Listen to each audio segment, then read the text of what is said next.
जय माँ बीजासेन। कैसे हैं आप सभी। माता भगवती माँ बीजासेन मैया के आशीर्वाद से आप सभी खुश होंगे, कुशल मंगल होंगे। तो आइए आज हम आप सभी से एक बहुत ही महत्वपूर्ण टॉपिक पर बात करते हैं। जैसा कि हम पिछली वीडियो में बता चुके हैं कि त्रिनेत्र जागृत होने के बाद हमें भूत प्रेत दिखाई देते हैं, तो कैसे हमें भूत प्रेत और नकारात्मक शक्तियों से स्वयं की रक्षा करना चाहिए, जिससे वो हमें, हमारे परिवार के किसी भी सदस्य को कोई भी नुकसान ना पहुंचा पाए। तो आज हम आप सभी से एक और टॉपिक पर बात करने वाले हैं, और जो टॉपिक है त्रिनेत्र जागृत होने के बाद क्या हम देवी देवताओं से बात कर सकते हैं या नहीं। तो आइए इसी विषय पर आज चर्चा करते हैं आप सभी से। तो जैसा कि हम पहले बता देते हैं कि त्रिनेत्र जागृत होने के बाद क्या देवी देवता दिखते हैं, क्योंकि जब देवी देवता दिखेंगे तभी हम उनसे बात कर सकते हैं। तो त्रिनेत्र जागृत होने के बाद जो देवी देवता होते हैं वो हमें किस तरह से दिखते हैं, जैसा कि हम पिछली वीडियो में बता चुके थे आप सभी को कि त्रिनेत्र जागृत होने के बाद हम सभी प्रकार की शक्तियों को देख सकते हैं, ऑब्जर्व कर सकते हैं, चाहे वो नकारात्मक शक्तियां हो या देवीय देवता हो या फिर संत महात्माओं की दिव्य आत्माएं हो या कोई भी इस ब्रह्मांड में विचरण कर रही कोई भी ऊर्जा, उसे हम देख सकते हैं, महसूस कर सकते हैं त्रिनेत्र की शक्ति के माध्यम से। तो इसी तरह से जो देवी देवता होते हैं वो भी हमें त्रिनेत्र जागृत होने के बाद दिखाई देते हैं। लेकिन क्या होता है कि बहुत सारे लोग क्या सोचते हैं, जिनका त्रिनेत्र जागृत नहीं होता, वो ये सोचते हैं कि जो देवी देवता हैं वो हमें स्पष्ट, जैसे शरीर मनुष्य का शरीर होता है, ऐसे वो उनको दिखाई देंगे। लेकिन ऐसा बिल्कुल नहीं होता है। हम आप सभी को बता देते हैं, जो देवी देवता त्रिनेत्र जागृत होने के बाद दिखते हैं वो सिर्फ आपको छाया स्वरूप में दिखते हैं, या फिर आपको ज्यादातर आकृति के रूप में दिखेंगे। जिस तरीके से आप लोगों ने छवि देखी हुई है, तस्वीर देखी हुई है भगवान की, इसी तरीके से आपको, जैसे आपने माता भगवती का आह्वान किया तो आह्वान करने के बाद सिर्फ माता की आपको आकृति दिख रही होगी। ऐसा नहीं कि माता स्वयं प्रकट हो जाएगी,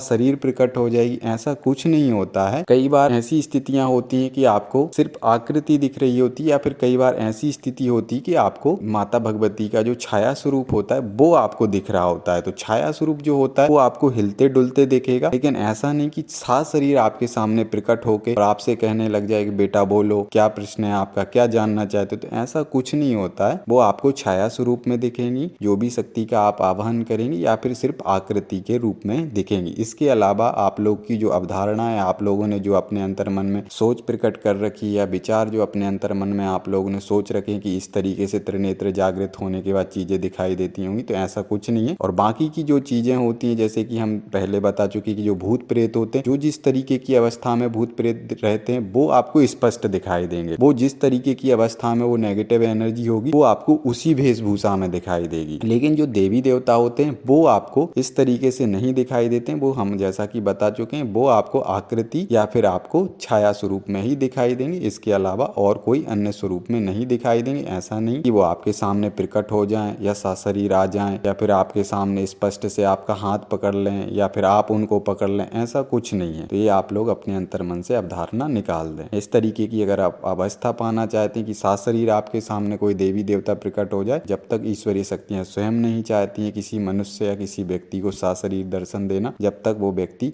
स्वयं से कितने भी जतन कर ले, कितने ही प्रयत्न कर ले, कितनी ही भक्ति कर ले, कितनी ही साधनाएं कर ले, वो कुछ भी नहीं प्राप्त कर सकता है जब तक कि वो ईश्वरीय शक्तियां स्वयं ना चाहें। क्योंकि ईश्वरीय शक्तियों की इच्छा से ही कोई व्यक्ति भक्त बनता है, कोई व्यक्ति साधक बनता है। ईश्वरीय शक्तियों की अटूट भक्ति करता है, साधना करता है, तपस्या करता है, और ईश्वरीय शक्तियां उसका मार्गदर्शन करती हैं, मार्ग प्रशस्त करती हैं, और उसके जीवन में आ रही अड़चनों को दूर करती हैं, और उसके जीवन में वो बहुत बहुत बेहतर तरीके से ईश्वर भक्ति करता है, साधनाएं करता है। क्योंकि अगर ईश्वरीय शक्तियों का सपोर्ट नहीं होगा, सहयोग नहीं होगा, तो व्यक्ति कभी भी अपने जीवन में ना तो कोई साधनाएं कर सकता है, ना कोई भक्ति कर सकता है किसी भी शक्ति या किसी भी देवी देवताओं की, जब तक कि कोई ईश्वरीय शक्तियों का उसके ऊपर आशीर्वाद नहीं होगा, सहयोग नहीं होगा। ये आप लोग समझदार हैं, जानते हैं इतना कि ईश्वरीय शक्तियों के बिना हम कुछ भी नहीं कर सकते। जैसा कि हम बता चुके कि ईश्वरीय शक्तियों के सशरीर दर्शन करना इतना आसान नहीं है। अगर वो स्वयं शक्तियां चाहें तभी संभव, अन्यथा नहीं है संभव। तो अब हम आप सभी को बता देते हैं कि त्रिनेत्र जागृत होने के बाद कैसे हम ईश्वरीय शक्तियों से बात कर सकते हैं। तो जैसा कि हम बता चुके हैं कि जो ईश्वरीय शक्ति होती हैं वो सिर्फ आपको आकृति या छाया स्वरूप में ही दिखेंगी। लेकिन आप त्रिनेत्र जागृत होने के बाद किसी भी देवी देवता का आह्वान करेंगे, वो देवी देवता आपके समक्ष आ जाएगा। पर हम फिर से आप सभी को बता देते हैं कि सिर्फ छाया स्वरूप में आएगा या आकृति में आएगा, ऐसा नहीं। वो स्पष्ट रूप से आपके सामने प्रकट हो जाएंगे, ऐसा कुछ नहीं हो सकता। आपके लिए खुली आंखों से भी वो दिखाई दे वो शक्ति, पर दिखाई आकृति या छाया स्वरूप में ही देगी। या फिर कई बार ऐसा हो सकता है कि आंख बंद करने के बाद आपको दिखाई दे वो शक्ति, है ना। इस तरह से शक्ति आपको दिखाई देने लग जाएगी, लेकिन आप किसी भी शक्ति का आह्वान कर लो, किसी भी देवी देवता का आह्वान कर लो, वो शक्ति आपके सामने आ जाएगी। इस तरह से जब शक्ति आ जाती है तो हम आप सभी को बता देते हैं कि जब आप किसी भी प्रकार का कोई भी प्रश्न करते हैं शक्ति के समक्ष, तो प्रश्न करने के बाद जो शक्तियां होती हैं वो हमेशा ज्यादातर उस साधक, उस भक्त, उस व्यक्ति के लिए, जो भी व्यक्ति ने प्रश्न पूछा होता है उसके लिए हमेशा शक्तियां सांकेतिक तरीके से ही मार्गदर्शन करती हैं। जो भी उसका प्रश्न होगा,